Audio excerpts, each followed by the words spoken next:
guys! Alright, today is a different sort of video. It's actually kind of like a sort of a reintroduction of myself because I have quite a few new viewers, which is so exciting. And I really haven't done an introduction video since I'm pretty sure I started YouTube like 4 years ago. So, for all of the new people since 4 years ago, hi! Here's a brief reintroduction of me, and then yesterday I put on Instagram a picture up asking for comments for a question and answer session for this video. So after I do kind of a briefish introduction, I will go into the questions that you guys had for me. Okay, so first off, I'm Maddie, if you didn't know that. I am 27 years old. I'm a stay-at-home mom to Jonathan, who is 2.5, and Ellie, who is 2 months. I'm married to my husband, James. We've been married since 2011, but we started dating in 2009. And he is in the Army, so we're a military family. We live in Savannah, Georgia right now, which I love, and I never want to leave, but we're gonna have to. I'm originally from Columbus, Ohio, which means I'm a huge Buckeye fan. And I'm a huge Cincinnati Bengals fan. So for college, I went to Ohio University, and I majored in fine arts. Some of the things that I love, besides my family, is photography, which is like my specialty. I love it, I love it, I love it. I love baking, literally anything, cakes, pie, brownies, whatever, desserts, they're like the greatest thing in the world, and I love making them. I don't have as much time these days to make them, but I do still love making them. And I'm kind of obsessed with mermaids. Not sorry. Alright, well that's kind of just a little bit of like basic knowledge about me. Now I'm gonna get into the questions that you guys asked, that whatever you guys wanted to know about me, my family, what's going on with us, and all that kind of stuff. So here we go. Alright, first question. What is the hardest part about having 2 kids? I think the hardest part is managing time and attention to each of the kids. Time, just trying to like get to things on time with having 2 kids, because you dress one, you're trying to dress the other one, the first one poops and you have to like change the diaper, and then there's this, and then you have to get like the sippy cup ready and the snacks ready, and then all this stuff. Like it's just, there's a lot that goes into getting out the door. So that's challenging. And then, you know, with having a newborn, I'm breastfeeding, and so that takes up a lot of time where my hands are full and I can't get down on the floor as much and play with Jonathan when he wants to, or you know, I might not be able to help him with whatever he needs at that exact moment because I can't really move too much. So that's really hard, trying to be what everybody needs you to be all the time. Okay, so a lot of people ask, because I said in my last video that we're only going to be in Savannah for about another year. So they ask, where are we going next? And then somebody asked if we're going to move into our old house that we moved from, and this and that. So to answer that question, we are moving back to Columbus, Georgia, which is where we had moved from. Not to be confused with Columbus, Ohio, Columbus, Georgia. And we will be returning to the house that we own there. Our friends are renting it right now from us, so we will move back into that house. Alright, this is probably the #1 asked question. Are we going to have more kids? And if so, when? Whew, well, that's a great question. And honestly, James and I don't really know. I'm kind of thinking yes, I would like more kids, and he's kind of thinking maybe not. So only time will tell, honestly. You know, we definitely have our hands full right now, so it's not something that we're focusing on right now. But yeah, we're gonna give it some time and reevaluate it, you know, when Ellie's a little bit older, and see what we think. What is my favorite thing about each kid? I love that Jonathan is spunky and just wild and silly, and he has such a big heart, and he's so sweet. And I love that about him. And Ellie is just like the most chill baby. She's so happy. She just likes to sit and smile. I mean, she is adorable, and she's just so happy, and I love that about her. Alright, being from Ohio, what is the hardest part about being away from family? The hardest part about being away from family is that they don't get to be around our kids all the time, and we don't have, you know, a family support system here if, you know, we want to do a date night, or you know, if the kids just want to see grandma or whatever, you know, they're not here. And so that's hard. But the other hard part about being away from Ohio is A, football, B, I miss the seasons because it's just like hot here all the time, and then it gets kind of cold and gross for like 2 months, and then it's just hot again. So I miss having fall because it's the best, and I miss having snow in the winter. Alright, what is the best advice for a new mom breastfeeding? Or just a breastfeeding mom in general? This is a great question, and I'm super passionate about breastfeeding. I love to talk about it. I love like everything that goes along with it, pretty much. It's fascinating to me. But anyway, I think my number one advice for any breastfeeding mom is that if you are having any issues at all, anything, whether that be pain, supply, latching, anything, go get help. And this is what people don't do. They just get frustrated and they stop, which, you know, you have to do what's best for your family at the end of the day. I'm not judging either way. But if you really want to continue breastfeeding and you're having issues, go seek a lactation consultant. You would be surprised how many local support groups there are for breastfeeding. You can look into them in your town, and a lot of times there will be a lactation consultant present that can help you there for free. That's what we had back in Columbus, Georgia. After we had Jonathan, I met with a lactation consultant at a group. It was like a group setting once a week for the first 6 months of his life, because he had a very hard time transitioning to the breast because he had issues at birth, and long story. But anyway, and he had slow weight gain, so many things. So we went every single week for 6 months, and I can 100% attribute our successful breastfeeding journey to that. Alright, now this is a really deep question, and I feel like this deserves a whole separate video, but I'll try to at least touch on the main points. The question is, how did you keep your hope alive and positivity through each miscarriage? In short, my faith. I'm a Christian, and I believe in God, and I believe that He has an amazing plan for all of us, and I believe that His plan is always greater than whatever my plans could be. And, you know, it's hard when you're going through it. It's always so hard. But now when you're on the other side of it, especially once Jonathan was here, and I just saw, you know, that if I didn't have those 2 miscarriages before him, I wouldn't have this perfect, beautiful, amazing little boy in front of me. And the same thing with Ellie. If I didn't have those miscarriages before her, I wouldn't have her. And I can't imagine my life without either of them.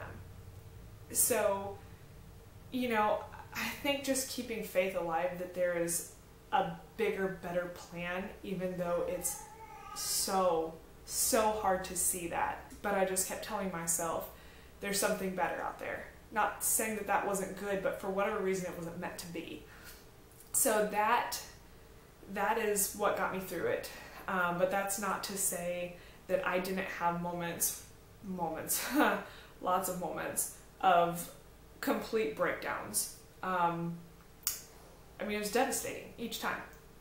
And I was emotionally shot every time. But you have to pick yourself up and get through it, because that's the only option you have. So yeah, that's kind of what got me through the recurrent miscarriages that we experienced. Okay, some little girl wanted to join me, so here she is. But now on to some more lighthearted questions. Are you going to keep your hair or donate it again? That's funny. So if you guys have been following me a while, I had really long hair, longer than it is now, and I wanted to donate it. So I went to the salon, I said, cut 12 inches off, I'm going to donate it. She could, long story short, she cut 22 inches off, and I had a bob, and it was awful, and it was kind of traumatic. Anyway, so finally growing my hair out again. I would like to donate it again. My mom had a brain tumor when I was younger, and she had to wear a wig for a while, and I remember how special that made her feel. So I would like to donate my hair again, but I'm just going to go to somebody that I trust a lot more, and trust them not to cut all my hair off and give me a bob. Okay, what's your advice on building a milk stash? I mean, I had a huge milk stash when I was exclusively pumping with Jonathan. So, I mean, that would be my best advice. Otherwise, I would say nurse your baby and pump after, and just tell your body that you need to make more milk if you really want a large freezer stash. I don't really have great advice on that one, sorry, but I guess pump after you feed to tell your body to make more, and then you'll be able to store up a lot of milk. Alright, next question. How in the heck do you get your toddler to eat so well? And did you do baby-led weaning? Alright, so with Jonathan, I'm just laughing because he eats a lot of mac and cheese and like hot dogs and Lunchables and other things. It's not that great, but he does still eat good food most of the time. When we started him on food, we didn't do baby-led weaning exactly. We incorporated it. I don't know. We did a mixture of purees and then some baby-led weaning, and I don't really remember it. It's been a while. But when we did start him on purees, we started him on all the vegetable ones first, so he didn't have like the sugary sweetness of fruits and stuff like that for a while after, and so he got used to eating all the vegetables, and so I think that's kind of followed him through toddlerhood, where he's still pretty good about eating his vegetables and stuff like that. And then when we give him food, especially if it's something new, he doesn't have to eat all of it, but he does have to try it. Because a lot of times I'll put it down and he says he doesn't like it before he even tries it, and that doesn't fly. You don't have to finish it, but he does have to at least try it. Alright, next question. How do you handle 2 children so well? Any tips on having such a respectful little boy? That's so sweet. Okay, I feel like I don't handle 2 children that well. I lose it a lot. I lose my cool sometimes. I'm extremely stressed out sometimes. But I think at the end of the day, like, you just have to do it. You have to figure it out. And I'm not always calm, not always cool and collected. Sometimes I get very frustrated, and sometimes I need a glass of wine, and that's okay. And then any tips on having such a respectful little boy? That's seriously so sweet. So respect is really big for me. I cannot handle rude people. That is one thing I don't like, I can't handle. I don't want anything to do with people who are rude. So from the very beginning, we would always say to him, please and thank you, and so he knew what those things were, and then when he started talking, he has to say please and thank you. If he asks for something, he has to say please. He will not get it if he doesn't say please. And afterwards, he says thank you. Otherwise, we start all over. So, yeah, it's just, we constantly enforce that he needs to say these things, and he does now, which is really nice. Alright, how has it been adjusting to 2 kids? It has been a big adjustment. Not a bad one. Sometimes difficult. But it's been really good though. It has. It's just so different.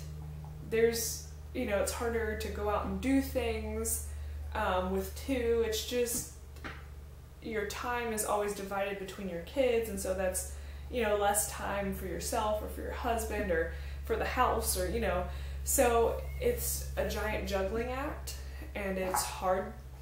And it's hard sometimes, but you get used to it, and everything works out.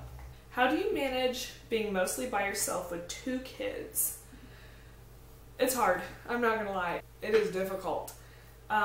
James travels a lot for his work. In fact, most of the time gone 2 to 3 weeks out of every month. It's not easy, but again, you just kind of find your rhythm and you do what you have to do, and some days you just get by, and some days you're super mom, and that's great. And then on top of that, I've made some incredible friends here who are always more than willing to help me out. If I need somebody to watch Jonathan while I take her to the doctor, or, I have amazing friends that I know I can rely on, to help me if I do need help, and that's huge. Alright, what are Jonathan's sleep patterns? And this mom was talking about how her 2-year-old is still in bed with them. So, Jonathan is typically a pretty good sleeper. He sleeps through the night. Sometimes he wakes up, I think he has sleep or night terrors sometimes, and he'll wake up yelling. Sometimes it's only for like 10 seconds and he goes back to sleep, so I don't know. But for the most part, he sleeps through the night fine. we didn't have the issue of getting him out of bed. I'm not into co-sleeping, and that's not judging anybody who co-sleeps. It's just not good for us because I can't sleep knowing they're in the bed with me. I just can't shut my mind down and sleep. I can't do it. So we never had to transition him like out of our bed, and I know that that can be very difficult. So I don't have tips on that. But I know people have successfully done it though, so there is hope. Alright, this next question. What do you do if your baby doesn't latch on? You go see a lactation consultant like ASAP. And in the meantime, pump your little heart out. Make sure that you're moving milk constantly so that your body doesn't stop producing milk. And get to a lactation consultant as quickly as you can. Who are your favorite YouTubers? I love It's Me Cassidy. I love Cassidy. I met her in real life. She's so sweet. I love Devin from Devin Roberts' family. I have so many. Alaskan Mommy Vlogger. I love her. She's so sweet. Guys, there's so many. I can't name everybody. And then I like Joe Santagato because I think he's hilarious. And Jenna Marbles is hilarious. I'll watch people like that too. Bits of Brianna, which I know her in real life. She's actually a really good friend. So I love watching her. But yeah, those are some of my favorites. I'm sorry, there's a ton more. I'm not offending anybody. I hope I'm not offending anybody by not mentioning you. There's just a huge list. Are you ever wanting to add another dog to your family? I'm gonna be honest with you. I love dogs so much. So much. But my hands are so full and James has gone so much. I don't really want to add a dog until he's out of the military, which is going to be 9 more years. I say that now, don't know if I'm going to stick to it. But maybe when the kids are a little older and a little more self-sufficient, because I do love dogs, but I just have a lot going on, I'm trying to just take care of 2 humans and myself and a husband. It's hard. Are you still planning to have an Etsy shop? Okay, so a lot of you know that I make t-shirts and mugs and all sorts of really whatevers. And I love doing it. And I do want to open an Etsy shop and I still plan on it. I'm going to be really honest with you guys. I haven't done it yet because I have a huge fear of failing. And that's actually stopped me from doing a lot of things in life. And I don't want to open an Etsy shop and realize that I don't have the time to dedicate to it that I need to, or I don't know. So I do want to, I just really need to get myself in the right mindset to do it and know that I could manage having 2 kids and an Etsy shop and be able to do it all. Is life with 2 kids what you expected? Is it easier or harder? I'm gonna have to say it's harder than what I expected, I guess. But it's way more amazing than I could have even imagined, because it's hard to picture your life with 2 kids after you have 1. It's hard to imagine having another child and how much you love them, and so it's a lot more amazing, but it is more difficult just because you don't realize all the logistics that go into having 2 kids until you have 2 kids. How do you keep calm during the first trimester after multiple miscarriages? I didn't. I was like a nutcase. Everything. Every time I went to the bathroom, I was terrified that I was going to start bleeding. Every little cramp, I'm like, oh my gosh, this is awful, something's wrong. I mean, everything was terrifying. Jonathan ran up one time and his head hit my belly and I'm like, oh, that's the end of everything. I wasn't calm, so I don't have advice on that. Besides just trusting that everything's going to be okay and having a fetal Doppler, once you're past 8 weeks, that was helpful too. That really helped a lot. I totally wasn't calm. I wasn't. Alright, last question. What's your favorite place to shop for clothes for you and the kids? Target. I get most of our stuff at Target. And I love it too because they have a lot of blank stuff that I can customize. So Target's my #1 spot for sure. Alright guys, well that is it for my reintroduction and question and answer session. I hope you enjoyed. This was really fun. I might do another one sometime too, so keep an eye out on my Instagram if I ever put something up for more questions. Follow me on Instagram. I'll have my name linked below. But I hope you guys are doing great, and I will see you in my next video. Bye guys.